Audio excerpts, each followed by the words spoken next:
Наш круизный лайнер прибыл в портовый город Картахена на юго-восточное побережье Испании. Основали его карфагеняне в 227 году до нашей эры под руководством Гаструбала Красивого. Он был военным лидером и наставником Ганнибала. Название происходит от древнего города Карфаген. Римляне дали ему имя Новый Карфаген. Население составляет более 200 тысяч жителей. Из круизного терминала мы вышли на просторную, красивую набережную и направляемся к памятнику жертвам терроризма. Он изготовлен из бронзы, имеет высоту 4 метра 80 сантиметров и вес 2 тонны. Это фигура сидящего на полу мужчины, обнаженного и беспомощного. Это мрачная скульптура.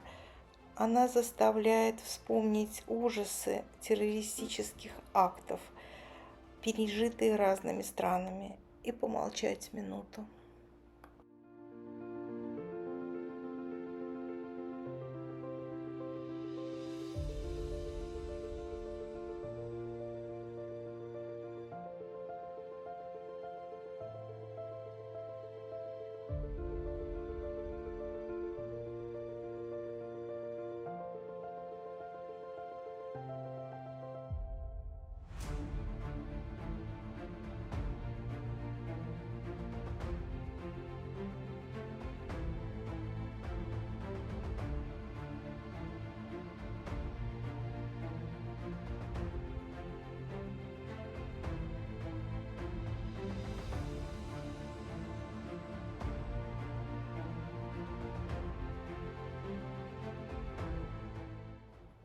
Этот монумент посвящен испанским солдатам, которые участвовали в испано-американской войне. Во время той войны Испания проиграла Соединенным Штатам и потеряла Кубу, Филиппины и Пуэрто-Рико. Высота памятника 15 метров. Он был открыт в 1923 году.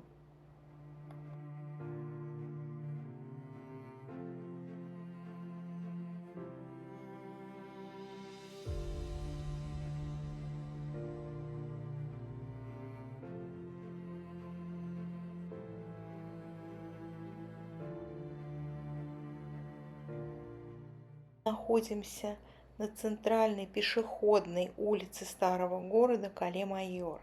На этой улице гармонично сочетаются сразу несколько исторических эпох. Дворец консистории был построен в 1907 году. Фасад выполнен из белого мрамора и украшен многочисленными эмблемами города. В настоящее время это не только архитектурный памятник, это здание городской мэрии. В этом розовом здании под землей находится музей и подземный переход, который ведет в одну из главных античных достопримечательностей города Римский театр, а это его план. Почти не стоя в очереди, мы спустились в подземный музей.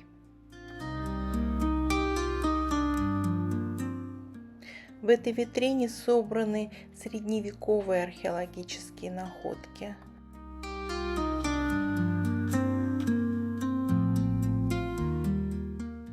А эта посуда была сделана в XVII веке. С византийских времен сохранилась эта кухонная утварь.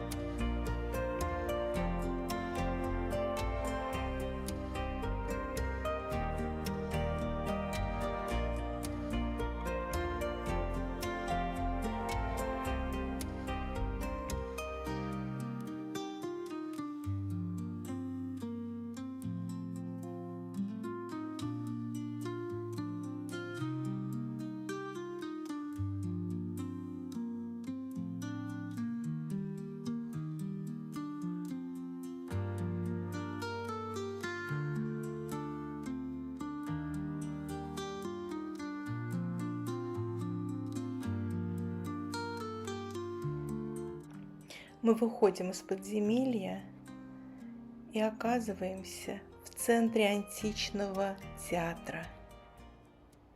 Он был построен в первом веке до нашей эры, во времена императора Октавиана Августа, который хотел сохранить традиционные ценности римской культуры.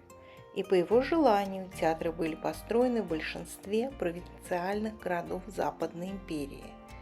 Они выполняли важные социальные, политические и религиозные функции. Театр был рассчитан на 7 тысяч зрителей.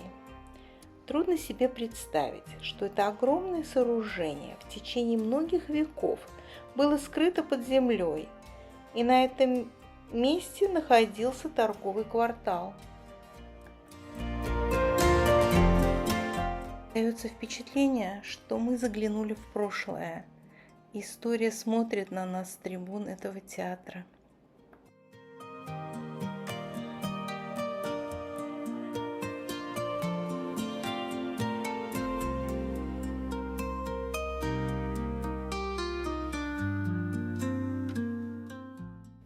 На дальнем плане над трибунами видно здание. Это собор Санта-Мария-ла-Вьеха.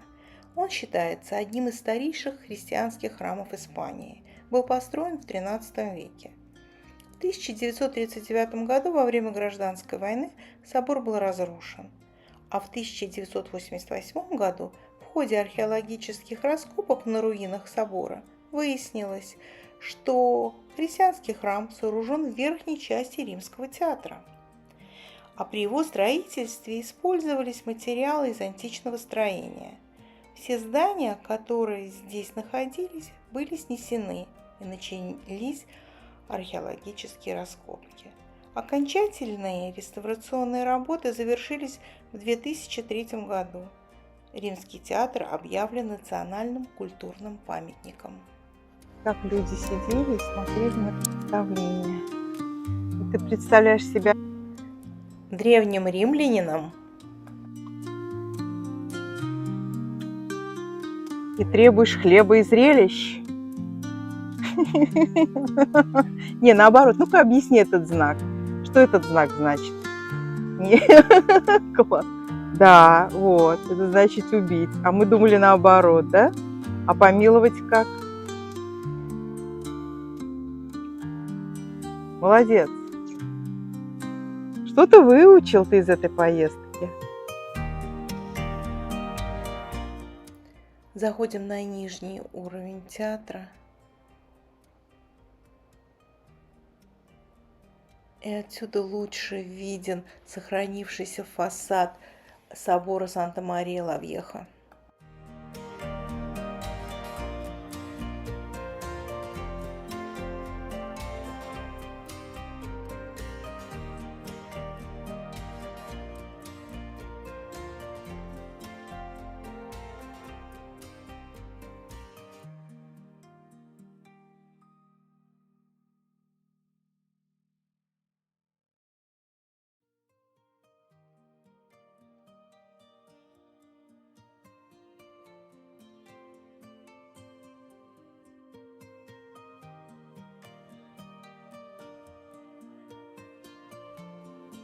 Конечно ж, надо подняться на сцену. Как без этого?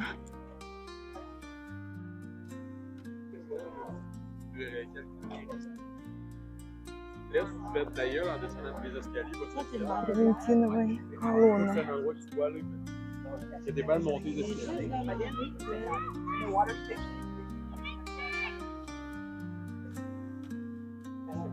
Археологи и реставраторы сделали громадную работу.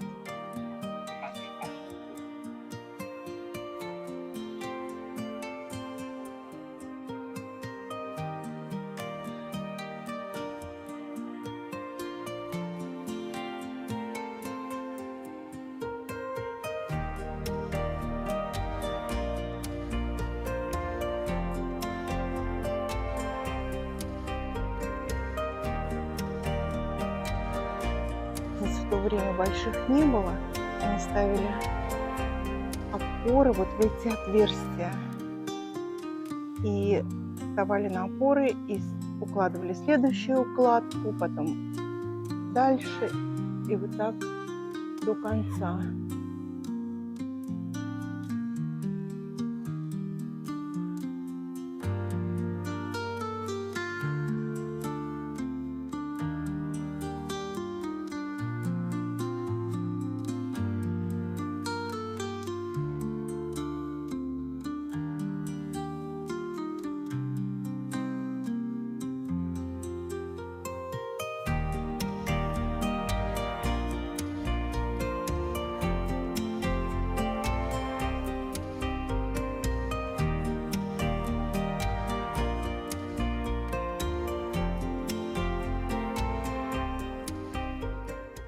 Мы выходим из театра, и здесь видно прямо на здании современном граффити в античном стиле.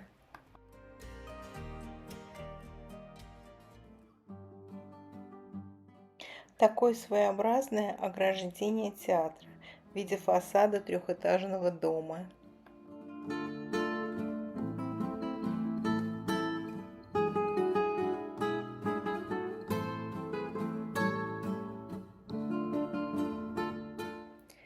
Приятно гулять по этим очаровательным классическим испанским улицам.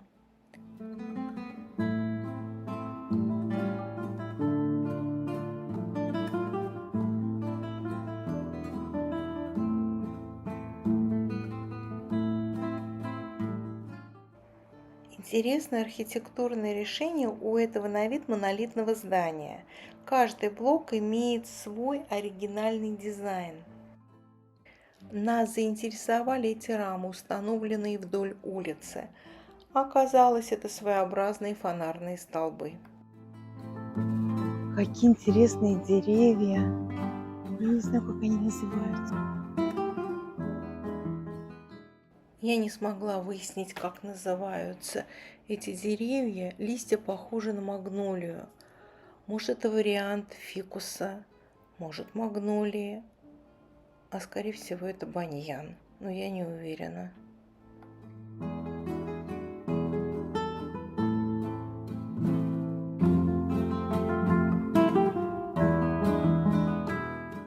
Мы подходим к амфитеатру Таррагона, а напротив него установлен этот 45-метровый панорамный лифт, с помощью которого можно подняться на холм и посетить замок Консепсион. Он был построен между XIII и XIV веками.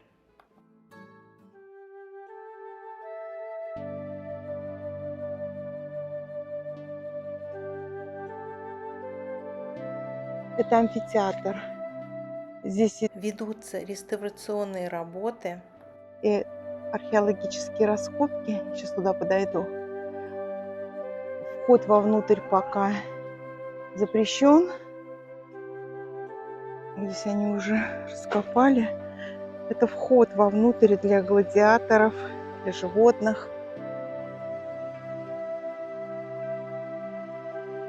Туннель такой.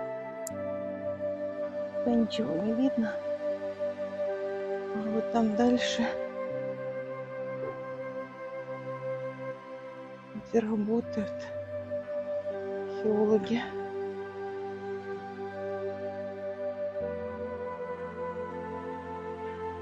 Пытаются раскопать. Один копает, другие смотрят.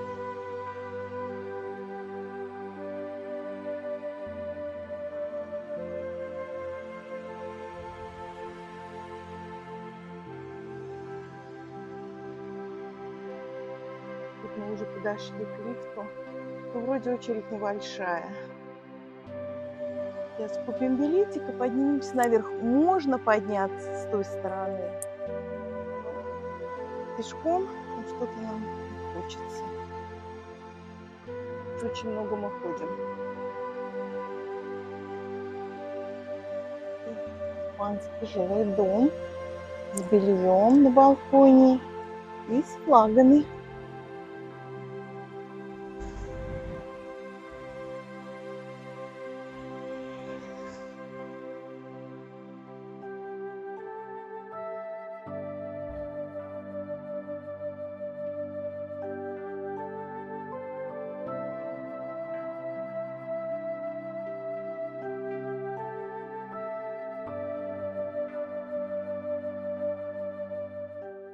С холма открывается шикарный вид на амфитеатр Таррагона. Он был построен в конце первого, начале второго века нашей эры.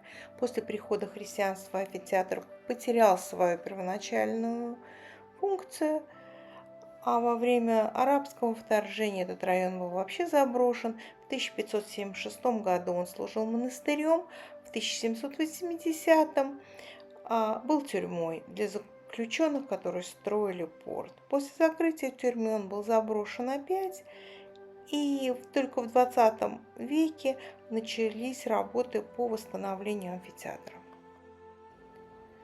Замок окружает живописный сад со свободно разгуливающими павлинами и утками. Утки, а вон павлин. Самка павлина.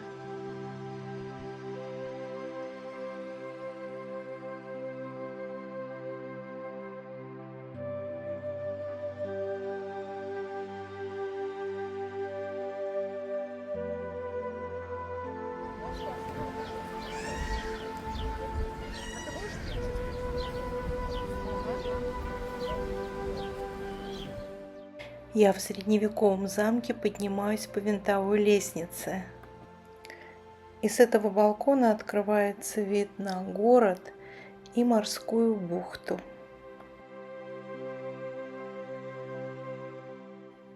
Этот город еще славен тем, что отсюда Ганнибал отправился в свой знаменитый военный поход с конницей и слонами на Рим, перейдя через Альпы и начав в 218 году до нашей эры Вторую Пуническую войну. Его так назвали, потому что карфагеняне, они же финикийцы, а в переводе с греческого пуны.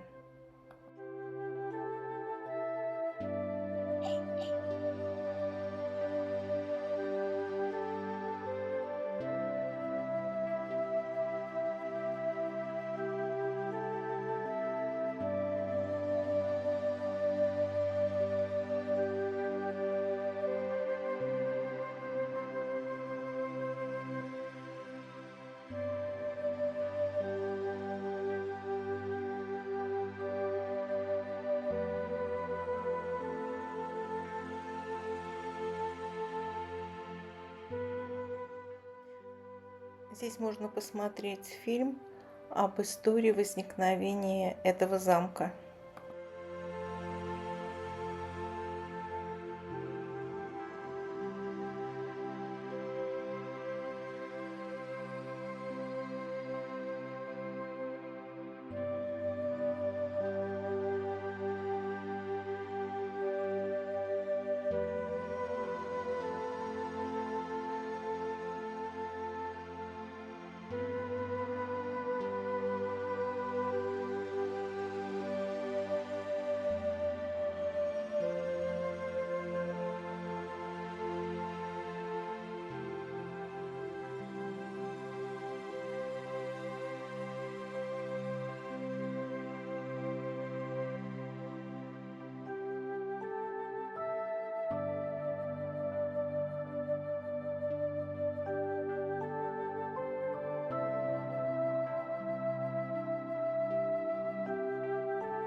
В этих стеклянных витринах выставлены артефакты, которые были обнаружены в этой крепости.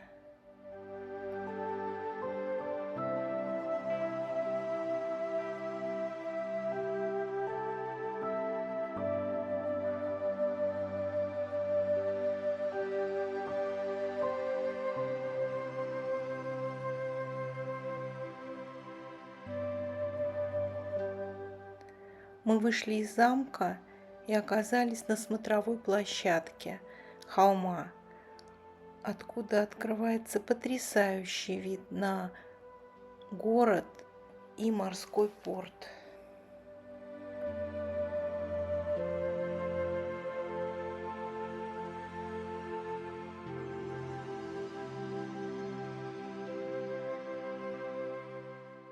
Перед нами современный театр, а рядом римский театр, который мы посетили в начале нашей прогулки. Вот такое необычное соседство двух театров, античного и современного.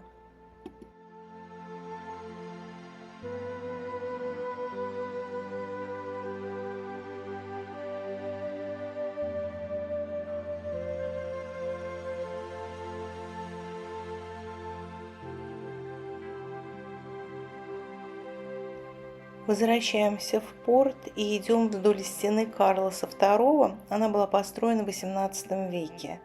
Вот здесь, похоже, был ров, он сейчас засыпан песком. И вот здесь такая красивая лестница.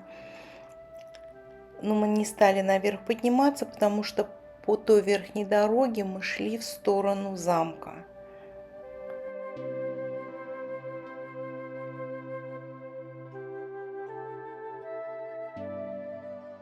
Здесь рядом беговая и двухсторонние велосипедные дорожки.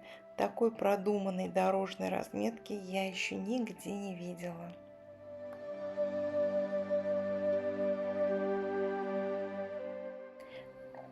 Там вдали, на холме, видна крепость, которую мы посетили, а на нижнем уровне находится смотровая площадка, откуда я снимала город и порт. Мы отплываем от Картахены. Этот замечательный город превзошел все наши ожидания и просто нас очаровал. Было очень приятно заглянуть в прошлое. А наше морское путешествие по Испании продолжается, и следующая остановка – Пальма де Майорка.